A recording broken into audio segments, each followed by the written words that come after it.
നമസ്കാരം, welcome back to my YouTube channel. ഇന്നൊരു mini വ്ളോഗാണ് കേട്ടോ. അപ്പോൾ രാവിലെ ചായകുടിയെല്ലാം കഴിഞ്ഞു, കുറച്ച് നേരം പുറത്തൊക്കെ ഇരുന്നു. പിന്നെ അമ്മയില്ല, അതുകൊണ്ട് തന്നെ ലഞ്ച് കുക്കിംഗ് ഞാനാണ്. ഫസ്റ്റ് ഞാൻ വെള്ളം തിളപ്പിച്ച് വെച്ചിട്ടുണ്ടായിരുന്നു കുടിക്കാൻ വേണ്ടിയിട്ട്. പിന്നെ ഞാൻ ചെറുപയർ വേവിക്കാൻ വെച്ചിട്ടുണ്ട്, തോരൻ വയ്ക്കാനാണ്. പിന്നെ ഉരുളക്കിഴങ്ങ് എടുക്കുന്നുണ്ട് കേട്ടോ, മെഴുക്കുവരട്ടി വയ്ക്കാൻ. അപ്പോൾ നമുക്ക് തോരത്തിന് വേണ്ടിയിട്ട് തേങ്ങ ഒന്ന് ചതച്ചെടുക്കണം. അതിന് വേണ്ടിയിട്ട് തേങ്ങ, മഞ്ഞൾപ്പൊടി, ജീരകം, വെളുത്തുള്ളി ഇതിട്ടൊന്ന് ജസ്റ്റ് ഒന്ന് ചതച്ചെടുത്ത് കടുപൊട്ടിച്ച നമ്മുടെ പയറിലോട്ട് തേങ്ങ ഇട്ട് കൊടുത്ത് ഈ ഒരു കൂട്ടിട്ട് കൊടുത്താൽ നമ്മളെ തോരൻ റെഡിയാവും. അപ്പോൾ അത് റെഡിയാവുന്നുണ്ട് അവിടെ. പിന്നെ ഞാൻ മെഴുക്കുവരട്ടി വെക്കാൻ വേണ്ടിയിട്ട് മസാലയൊക്കെ ഇട്ട് കൊടുക്കുന്നുണ്ട്.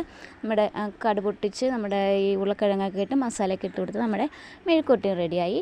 അത് കഴിഞ്ഞ് ഒരു മോര് വെക്കുന്നുണ്ട്, തേങ്ങ അരയ്ക്കാതൊരു മോര് കറിയും കൂടി വെക്കുന്നുണ്ട്. പിന്നെ ഉച്ചയ്ക്ക് ഒരു മുട്ടയും കൂടി വറുത്ത് ഞാൻ ലഞ്ച് സൂപ്പറാക്കി. ഞാനൊരു സിപ്പപ്പം കൂടി കുടിച്ചിട്ടുണ്ടായിരുന്നു. അത് കഴിഞ്ഞിട്ട് പാത്രങ്ങളൊക്കെ കഴുകി കിച്ചൺ ക്ലീൻ ചെയ്തു. എൻ്റെ കൂടുതൽ വീഡിയോ കാണാൻ താല്പര്യമുണ്ടെങ്കിൽ ചാനൽ സബ്സ്ക്രൈബ്